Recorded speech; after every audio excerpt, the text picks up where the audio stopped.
Sesaat lagi kita akan mengikuti Embun Pagi.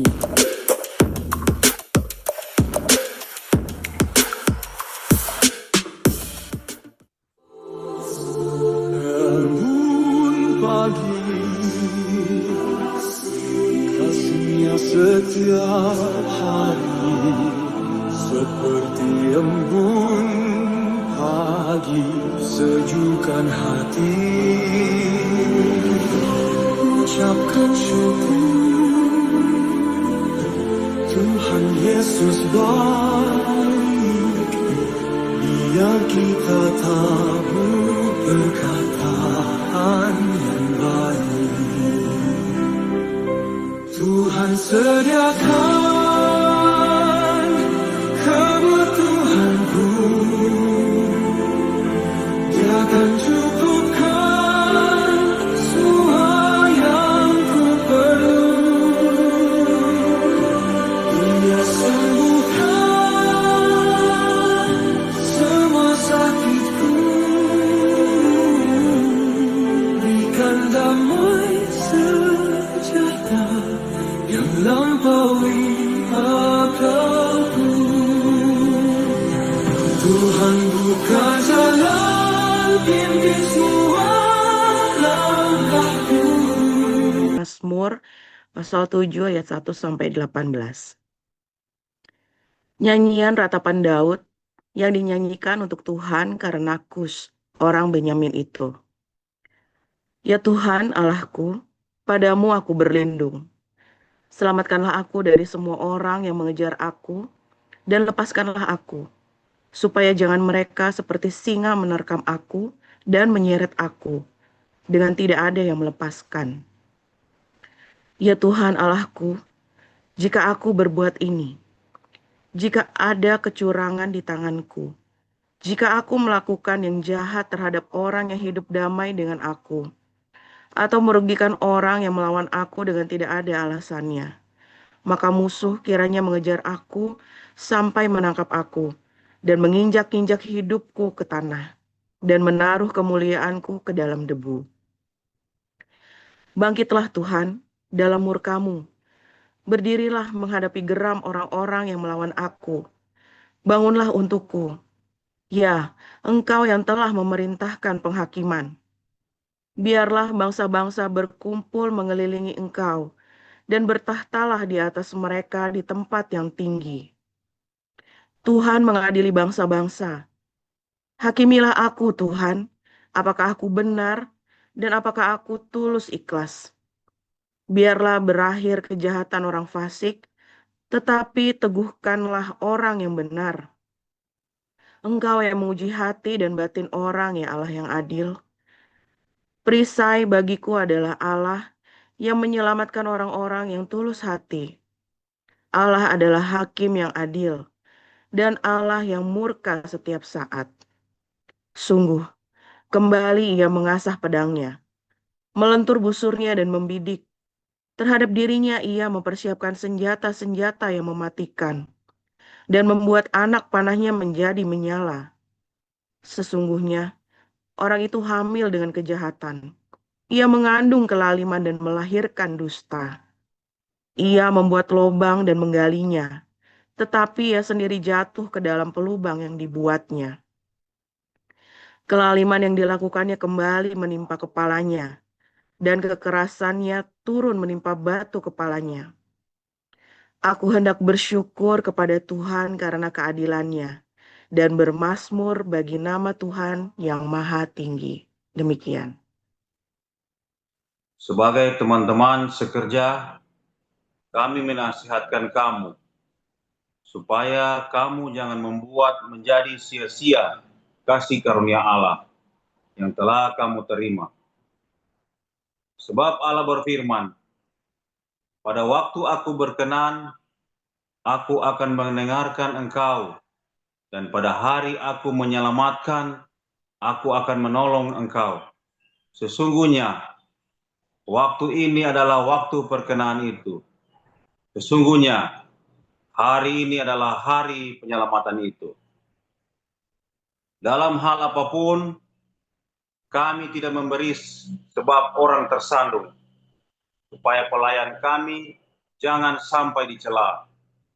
Sebaliknya, dalam segala hal kami menunjukkan bahwa kami adalah pelayan Allah, yaitu dalam menahan dengan penuh kesabaran dalam penderitaan, kesesakan dan kesukaran, dalam menanggung derah, dalam penjara dan kerusuhan, dalam berjerih payah, dalam berjaga-jaga dan berpuasa, dalam kemurnian hati, pengetahuan, kesabaran, dan kemurahan hati, dalam Roh Kudus dan kasih yang tidak munafik, dalam pemberitaan kebenaran dan kekuasaan Allah, dengan menggunakan senjata-senjata keadilan untuk menyerang ataupun untuk membela, ketika dihormati dan ketika dihina, ketika diumpat atau ketika dipuji,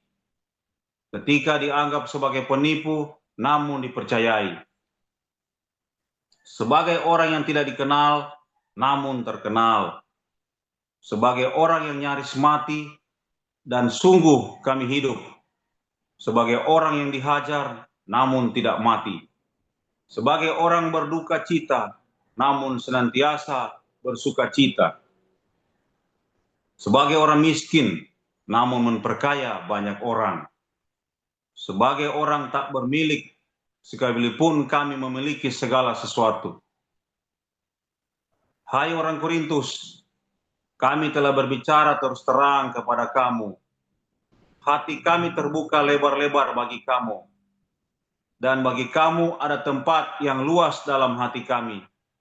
Tetapi bagi kami hanya tersedia tempat yang sempit di dalam hati kamu. Maka sekarang, supaya timbal balik, aku berkata seperti kepada anak-anakku. Bukalah hati kamu selebar-lebarnya. Janganlah kamu merupakan pasangan yang tidak seimbang dengan orang-orang yang tak percaya. Sebab persamaan apakah terdapat antara kebenaran dan kedurhakaan? Atau bagaimanakah terang dapat bersatu dengan gelap? Persamaan apakah yang terdapat antara Kristus dan Belial? Apakah bagian bersama orang-orang percaya dengan orang-orang tak percaya? Apakah hubungan bait Allah dengan berhala? Karena kita adalah bait dari Allah yang hidup menurut firman Allah. Aku akan diam bersama-sama dengan mereka dan hidup di tengah-tengah mereka. Dan aku akan menjadi Allah mereka, dan mereka akan menjadi umatku. Sebab itu, keluarlah kamu dari antar mereka, dan pisahkanlah dirimu dari mereka. Firman Tuhan, janganlah menjamah apa yang najis, maka aku akan menerima kamu.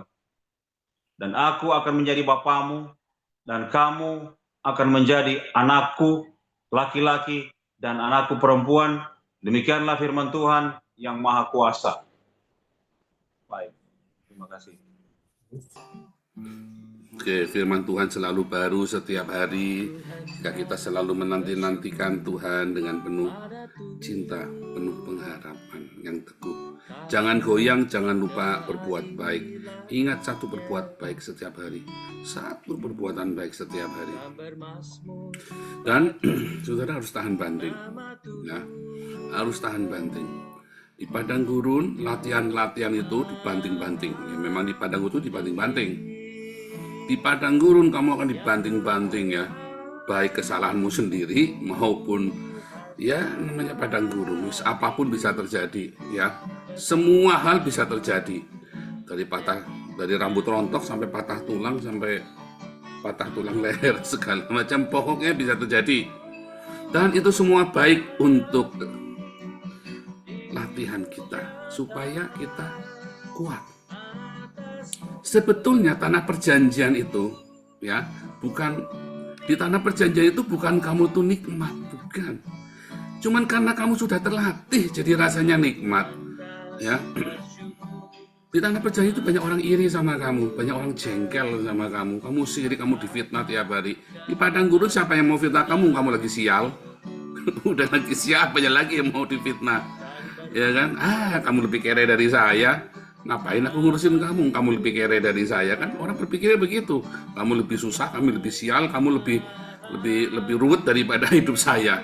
Orang berpikir, tapi di tanah perjanjian kamu tuh, waduh, ya, dari mulai kamu selingkuhin kucingnya dia sampai kamu dibilang kamu kawinin anjingnya dia, pokoknya segala macam fitnah itu ada, segala macam cacian, cercaan itu ada. Karena orang jealous, iri sama kamu, ya, iri. Maka dari itu kamu latihan di padang gurun dibanting-banting. Nah, di padang gurun kamu nggak sempat iri sama orang. Aduh, mau iri apa lagi? Ya, nengok orang lain aja kamu, ngurusin orang lain aja kamu udah nggak pusing, udah pusing. Karena tiap badai itu terlalu besar. Tapi percayalah, nikmati padang gurun itu. Karena kamu di padang gurun itu dilatih. Kamu masuk ke sebuah tanah yang permai di mana semua iri padamu dan semua ingin mengambil punyamu. Semua ingin merampokmu, semua ingin begal kamu. Semuanya ingin membuat kamu hancur. Jadi tantangannya besar sekali. Kamu masuk tanah perjanjian itu tidak lebih kecil daripada padang gurun. Tapi di padang gurun kamu latihan tiap hari karena kamu nggak ada gawean lain selain latihan. Orang-orang Yahudi, orang-orang Israel itu di padang gurun tidak bisa bercocok tanam. Kerjanya tiap hari apa? Latihan perang-perangan, latihan megang senjata. Anak umur 6 tahun aja belajar pakai pisau belati, belajar pakai panah. Anak 6 tahun sudah dilatih semuanya, di disiplin yang luar biasa di padang gurun itu. Begitu kamu masuk tanah perjanjian, anak-anak ini menjadi tentara-tentara yang luar biasa. Siapapun tidak bisa ambil sampai mereka keenakan di tanah perjanjian. Ya, Salomo lupa betapa susahnya padang gurun. Anaknya Salomo lupa betapa susahnya padang gurun. 400 tahun kemudian kerajaan itu bubar, pecah jadi 2. Dan akhirnya mereka harus kembali ke padang gurun, dibuang, dilempar dari tanah perjanjian, bukan padang gurun namanya, ke pembuangan. Maka dari itu, supaya kamu jangan sampai dibuang, supaya kamu tetap tinggal di tanah yang Tuhan janjikan kepadamu, kamu latihanlah, nikmatilah padang gurun. Setiap kamu lagi termehek-mehek, setiap kamu lagi badan sakit semua, bilang ini latihan. Bersukacitalah, karena nanti ketika kamu memperoleh tanah perjanjianmu, banyak orang akan merebutnya darimu. Dan kamu harus siap dengan semua latihan itu, latihan rendah hati. Dan ada latihan lain, peperangan yang paling mengerikan adalah peperangan terhadap pikiran kita yang sombong, pikiran kita yang arogan, yang angkuh, pikiran kita yang tersinggungan, dihina orang nggak mau, ya. Makanya kamu kere terus kan, karena kamu sombong. Ya, makanya kamu nggak bolak-balik pindah kerjaan. Makanya kamu, ya maaf, akhirnya kawin cerai terus. Kamu akhirnya laki-laki keluar dari kerjaan, gonta-ganti kerjaan setahun mah bisa 7 kali. Karena kamu terlalu sombong. Di padang gurun itulah kamu diajari rendah hati. Begitu kamu lulus semua training pelatihan padang gurun, kamu akan dapatkan satu ijazah, sertifikat rendahan hati. Apakah sudah lulus? Enggak, kamu harus next level. Ya, karena di tanah perjanjian kamu tetap harus rendah hati. Tetap harus tahan dengan segala cercaan dan hinaan. Karena begitu kamu goyang dengan kerendahan hati, maka tanah perjanjian itu kan jatuh ke tangan orang. Berbahagialah orang yang rendah hati, karena dia akan memiliki bumi, dia akan mewarisi negeri. Masalahnya kamu tidak rendah hati, kamu tersinggungan, ngamukan, ngentutan, repot sekali. Akhirnya orang yang mewarisi, kamu enggak, lah salah siapa? Sudah di tangan, karena kamu tidak rendah hati, kamu tinggi meninggikan dirimu dan kamu terjatuh, maka tanah perjanjian itu jatuh ke tangan orang. Dan orang tidak akan menikmati tanah perjanjianmu, dia akan rusak tanah perjanjian itu sampai kamu lupa kalau kamu punya tanah perjanjian. Ya, sampai kamu lupa. Orang-orang yang meninggalkan Tuhan itu sampai lupa betapa sengsara menderitanya, sampai dia lupa kalau dia punya tanah perjanjian. Karena dibuang, dicabut. Sama seperti orang Israel 2000 tahun dicabut, sampai ada banyak yang lupa kalau mereka punya tanah perjanjian. Latihan di padang gurun, latihan, semua latihan yang kamu lakukan, mau angkat ini, angkat itu, lari sana, lari sini, mau push up 100 kali, mau squat jam, tujuannya adalah supaya kamu rendah hati. Rendah hati dari sisi ini, rendah hati dari sisi itu, rendah hati ketika beginiin, rendah hati ketika difitnah, rendah hati ketika dihina, rendah hati ketika kamu direndahkan, rendah hati ketika kamu nggak punya dan direndahkan, rendah hati ketika kamu punya dan diremehkan. Berbagai macam jenis kerendahan hati. Apa aja tadi? Rendah hati ketika difitnah. Ya, belum tahu nih, balas fitnah lebih kejam daripada pembunuhan. Pembalasan gua akan 10 kali lipat, lebih kejam. Rendah hati terhadap apa? Karena kamu bodoh dan kamu dihina-hina, karena kamu bodoh kesalahanmu sendiri.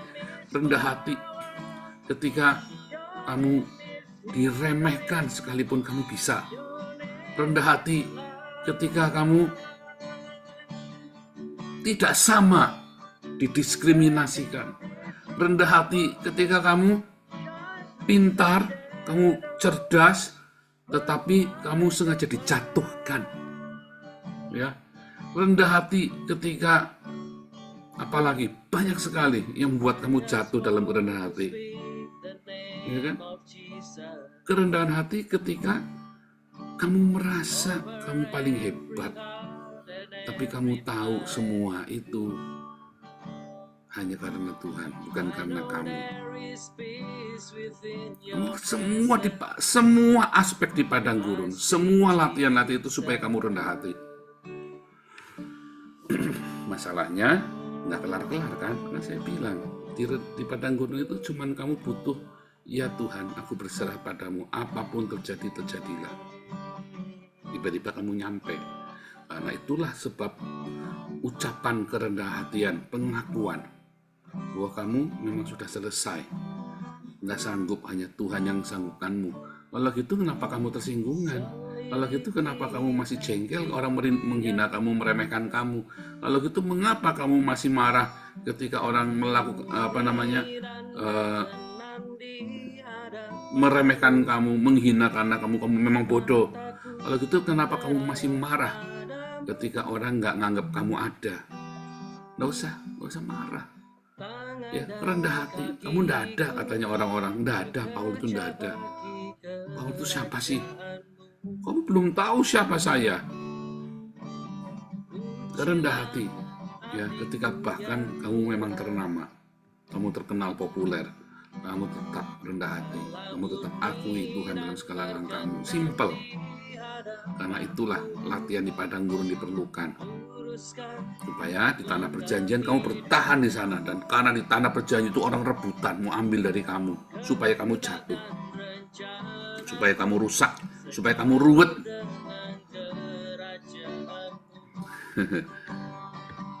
Coba sekarang fokus. Wah, saya harus belajar dogma ini, dogma itu. Aduh, nanti dogma itu nanti 5 tahun lagi nggak apa-apa belajarnya. Tapi kamu sekarang belajar itu rendah hati. Belajar itu rendah hati, ya. Belajar untuk rendah hati. Respon, ya, dengan kerendahan hati. Rumusnya jelas, ya. Orang yang rendah hati akan mewarisi bumi. Dialah yang akan mewarisi tanah perjanjian. Simple sekali, rumusnya jelas. Karena di tanah perjanjian supaya kamu tetap mewarisinya, kamu ajari kamu dan ajari anakmu, ajari cucumu, ajari semua keturunanmu tentang kerendahan hati. Masalahnya tidak banyak orang tua mengajari anaknya kerendahan hati, karena takut jadi minder kan. Karena si orang tua ini nggak punya kerendahan hati. Maka yang dia punya apa? Sombongan. Jangan mau kamu diremehkan orang. Jangan mau kamu dihina orang. Ya, maaf ya, dulu papi saya ngajari salah. Jangan mau dikelekin sama perempuan. Wah, itu ajaran yang paling salah itu. Bukan berarti kamu terus mau diketiak yang perempuan diatur, bukan. Kita equal. Kita equal. Bukan kamu yang jadi bos, bukan perempuan yang jadi bos. Kita equal. Tapi kita justru belajar melayani, bukan cuma diketeknya. Kita kalau perlu kita cuci kakinya. Iya kan? Artinya kita melayani. Kalau perlu kita melayani. Bukan mau tinggi-tinggian, bukan. Kita melayani terlebih dahulu. Barang siapa melayani terlebih dahulu, maka dia yang menjadi pemimpinnya. Paradoks kan? Siapa yang melayani terlebih dahulu, siapa yang memberi hormat terlebih dahulu. Masalahnya kan kamu nggak diajari untuk memberi hormat terlebih dahulu kan? Kan aku yang lebih tua, kan aku yang lebih kaya, kan aku yang lebih senior, kan aku yang lebih, kan aku yang ya, saya ajari anak saya, siapapun kamu sebelum dihormati secukupnya, tetapi kamu menghormati itu beda dengan kamu tunduk loh. Ya, kamu boleh respect, semua kamu harus respect, tunjukkan kamu punya respect sama orang yang sepatutnya untuk dihormati. Kita memberi hormat terlebih dahulu. Nah, kita mengajarkan saling lebih dahululah memberi hormat. Ya kan?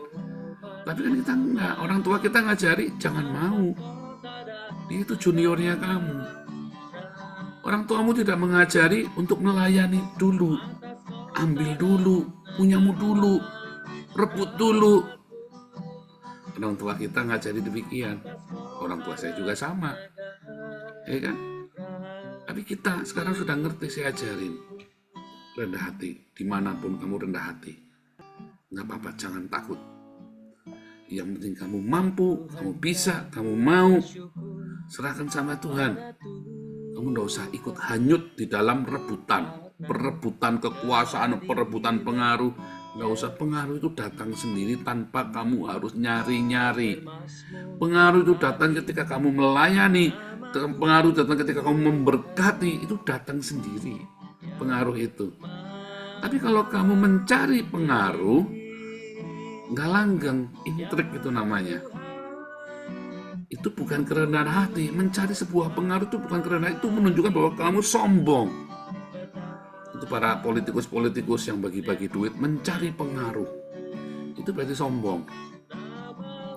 Tapi kalau kamu melayani, kalau kamu berdampak, kalau kamu memberkati terlebih dahulu, maka kamu akan mendapat pengaruh.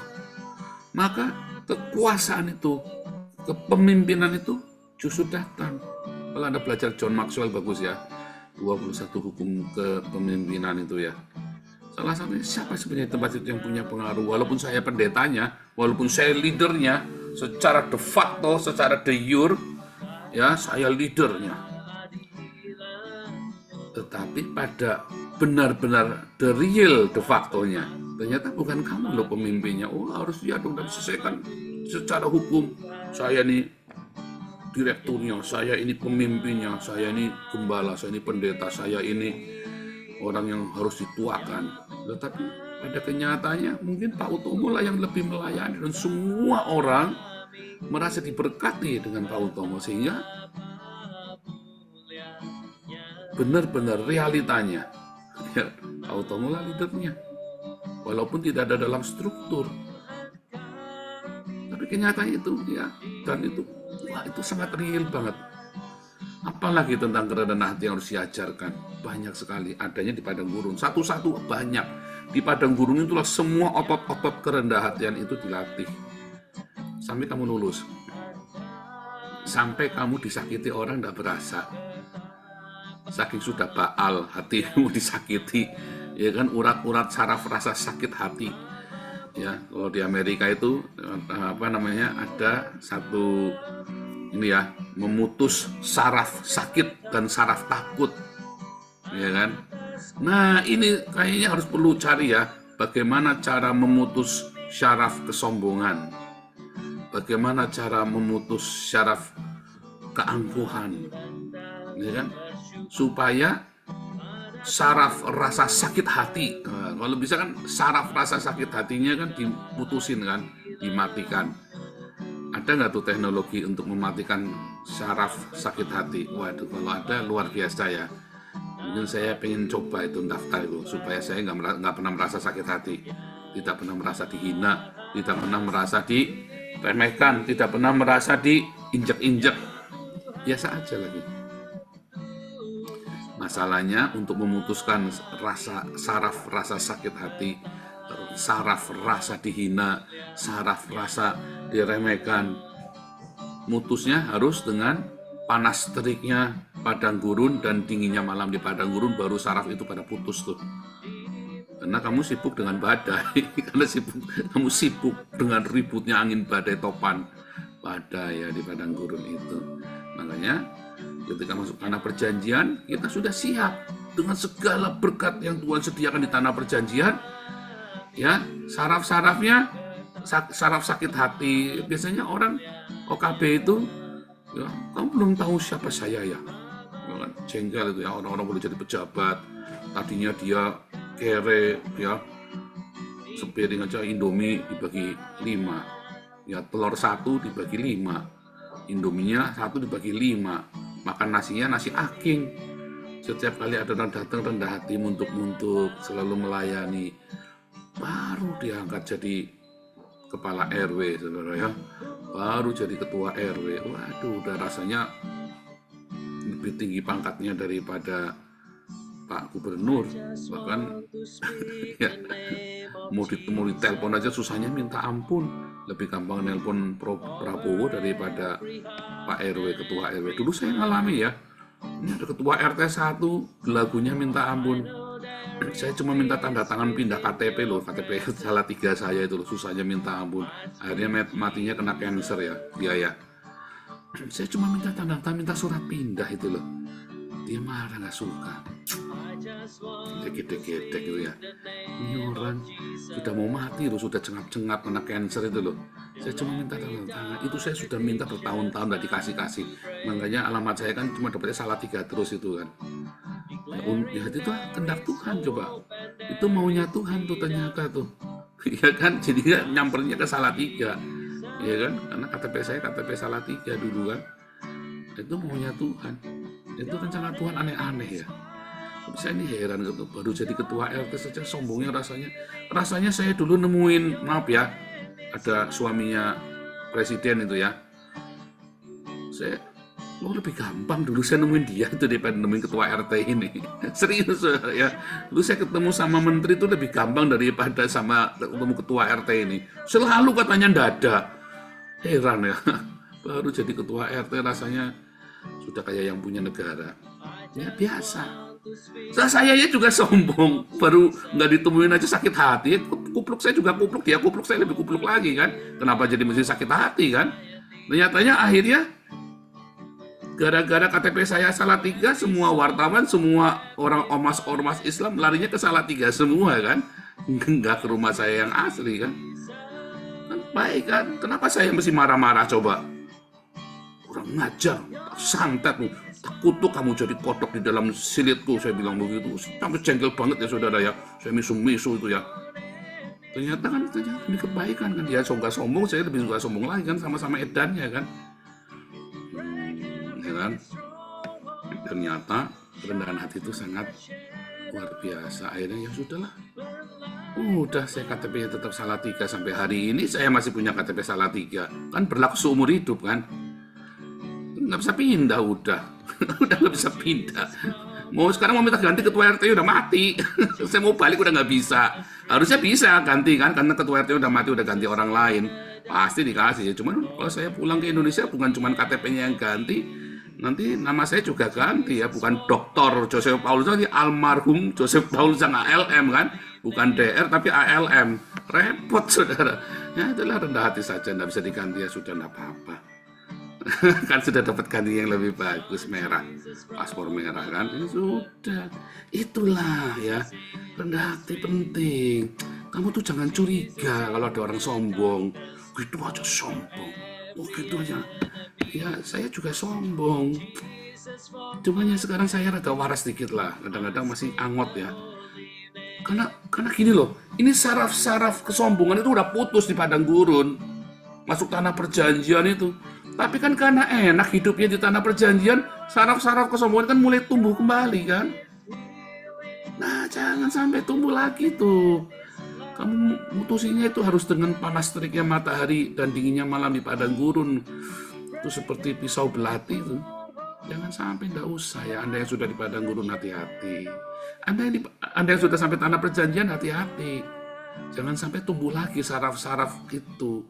Anda yang masih di padang gurun, biarkan, putuskan, relakan, ikhlaskan. Orang lagi remehkan kamu, oh terima kasih Tuhan. Aku besok pasti bisa rendah hati. Dihina lagi, dicaci maki, diludahi. Oh terima kasih Tuhan, haleluya. Aku makin rendah hati.